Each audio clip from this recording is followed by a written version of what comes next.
బండి కూడా మరి మీరు అంత గట్టిగా మాట్లాడిన బండి గుడ్డంది కింద ఎట్లా పడతారు సార్? నేనేమన్నా అడుగుతుంటానేమో మీరు రోడ్డు గట్టిగా మాట్లాడుతున్నారు. బండి గుర్తుంది ఎట్లా పడ్డది? నేను ఎట్లా గుర్తున్నాను? మీరు గుర్తుతనే కదా కింద పడ్డది. మీరేమన్నా అంటే లెఫ్ట్ పోతున్నా మా ఇంట్లో తొందర పెట్టిన అన్నాడు. బండి ఆగమాగం అవుతుంది. ఆగమైంది పోనీ అని అంటే మీరు ఎట్లా అంటే అట్లా గుర్తుకుంటే వెళ్ళిపోతారు. బండి మీరు చూసుకోవాలి. గుర్తేసి మళ్ళీ నేను ఎట్లా గుర్తినానే ఎట్లా అడుగుతారు? నాది తప్పేనా మీరు అట్లా అనలేదు సార్. ఫస్ట్ నేను ఏడ గుర్తినాను అన్నాడు. నేను ఎట్లా గుర్తినా ఇటు నుంచి పోతా అన్నాడు. మీరు ఎట్లా గుర్తిను? బండి చూసుకోకుండా ఎట్లా నడుపుతారు సార్? నేనేమంటే నేను ఇట్లా పోతున్నా కదా, నేను ఇక్కడ ఎందుకు గుర్తినా అని నా ఉద్దేశము. నేను ఇగో నేను ఇట్లా పోతున్నా బండి గుర్తుందా లేదా? ఇట్లా కింద పడిపోయింది బండి. ఇప్పుడు లేపినాం మేము. మీరు గుద్దిను వెళ్ళిపోతూనే ఉన్నారు. పెద్దోళ్ళు దానికి కూడా రిటర్న్ అని ఎట్లా చేస్తారు చెప్పండి? గుర్తు వెళ్ళిపోతూనే ఉన్నాను గుర్తలేనా అంటారు. మీరు ఈడ గుర్తిందంటే నేను అడిగి నేను చూడలే. ఈయన గుర్తిందానన్నా నేను అన్నా. నా ఉద్దేశం ఈడ గుర్తిందంటే నా ఉద్దేశం మీ కాడ కూడా డ్యామేజ్ అయింది. మీకు సీసీ కెమెరా ఫుటేజ్ కూడా ఉంది. మీరు నేను ఇక్కడ నువ్వు ఈడ గుర్తిందంటే కాదంటున్నా. నేను కాదు ఇట్లా పోతుంది. ఈడ ఎట్లా గుర్తినా నువ్వు బట్టలు నేను చూడలే. నేను బట్టలు చూడలే బాబు.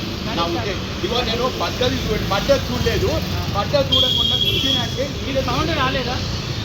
సౌండ్ వచ్చింది ఒప్పుకుంటా. కాదంటే బట్టలు నేను చూడలేదు. మీరు చూడలేదు కదా, ఇక్కడ అందరు చూసారు. మీరు అందరు అన్ని సీసీ ఫుటేజ్లలో పడ్డారు. నేను బట్టలు చూడలేదు బాబు. నేను అంటే ఇట్లా పోతుంటే బండి ఈడ ఎట్లా కుదురుతారు? నా యాంగిల్ అట్టు వచ్చింది. బండి ఇట్లా పోతే నేను వచ్చి నేను చూడలే. పద్ధతి నేను చూడలే, వెళ్ళిపోతున్నా. అందువరకు నేను పద్ధతి చూడకుండా మాట్లాడలేదు తప్ప. సరే సార్, నేను ఏమంటలేదు. నాకేంటంటే బండి డ్యామేజ్ అయింది. బండి చెప్పి బట్ ఏం డ్యామేజ్ అయింది? ఎంత డ్యామేజ్ అయింది? ఏం డ్యామేజ్? ఏదో చెప్పు బాబు. ఎందుకు గోలా? నేనేం గోల పెడతాను సార్. గుర్తుంది మీరు మళ్ళీ మేము గోల పెడుతున్నాం. సరే ఏమన్నా డబ్బులు ఇవ్వమంటే వస్తుంది. నాకేమో డబ్బులేమో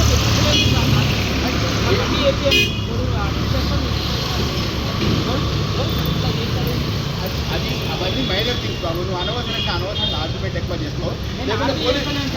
పోలీస్ స్టేషన్ మరి పోతే మరి ఎంత డ్యామేజింగ్ ఉంటుంది పోలీసులు అడుగుతారు. మరి నా తప్పైందో ఇవ్వడు. నా తప్పైందో ఒప్పుకుంటున్నా.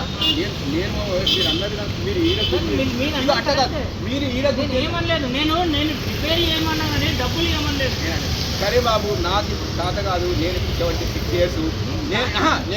నేను మీతో మీరు ఒకటే మీరు తాత కానప్పుడు బండి ఇట్లా నడిపించుకుంటా పోతే గుద్దుకుంటా పోతే చచ్చిపోతే అప్పుడేంటి పరిస్థితి? మీరు అన్నీ మీరే మాట్లాడుతుండే, నేనేం మాట్లాడతలేదు. అది కాదు 76 అయితే నాకు చేతన అవుతుంది అంటే కారు నడిపినప్పుడు ఎవరికైనా గుర్తుంటే అది కూడా చేయండి. మీరు మాట్లాడితే సార్, నేను మాట్లాడలేదు బాబు. ఏమంటున్నావు? అంటే ఎందుకు నేను ఏమనలేదు సార్. మీరు గుర్తింపు అన్నారు. అది తర్వాత పోలీస్ స్టేషన్ కూడా మీరు అనుకోలాగే పెద్ద మేజర్గా డ్యామేజ్ ఉంటే కాదు. మేజర్గా కాకుండా ఏమైనా డబ్బులు ఇవ్వమంటే చెప్పండి. చెప్తాను. అంతగా ఏం చేస్తాను?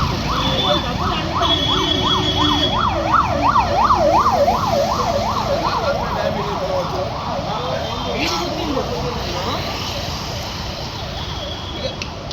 ఏమంటావు చెప్పు. ఏమంటే ఇష్టవారు అంతే చెప్పండి. నాకు ఏమంటారు సార్? ఎందుకంటే మళ్ళీ మేము డబ్బులు మీరు అన్న వర్క్ అంటకాదు. నేనేమో డబ్బులు గురించి నేను అంటలేను బాబు. నువ్వు అందాలు ఇంకా ఇవన్నీ చూసుకోవాలి. అనవసరం డబ్బులు నేను నీతో కుదరదు బాబు. నేను వస్తా ఎక్కడికైనా. ఇప్పుడు నీతో వచ్చి కుదరదు. నువ్వు ఎంతో ఇట్లా చెప్పేస్తే నీకు ఇచ్చేస్తా. ఎందుకు బాబు ఇదంతా? నువ్వు చేయించుకోబోయా. నువ్వు చెప్పు. ఏమంటావు చెప్పు. అందా దగ్గర అది కాదు. అది అందాలకి ఎక్కువ చెప్పచ్చు కదా. మళ్ళా అది కాదు. ఎంతో కొంతమంది చెప్తే సరిపోయి ఇచ్చేస్తారు కదా. సార్ నేను డబ్బుల గురించి నేను మన మీకు వచ్చి గుర్తిన్నా లేకుంటే నేను డబ్బులు సరే బాబు, నా తప్పై ఒప్పుకుంటున్నారు కదా. నువ్వు ఏదో మీరు అర్థం చేసి ఏదో చెప్పి ఇచ్చేస్తే కదా. ఎందుకు బాబు? సరే నేను ఏదో నేను ఇవ్వకుండా నేను ఏం చూస్తే లెక్క. నీకు అన్యాయం చేయాలని కాదు.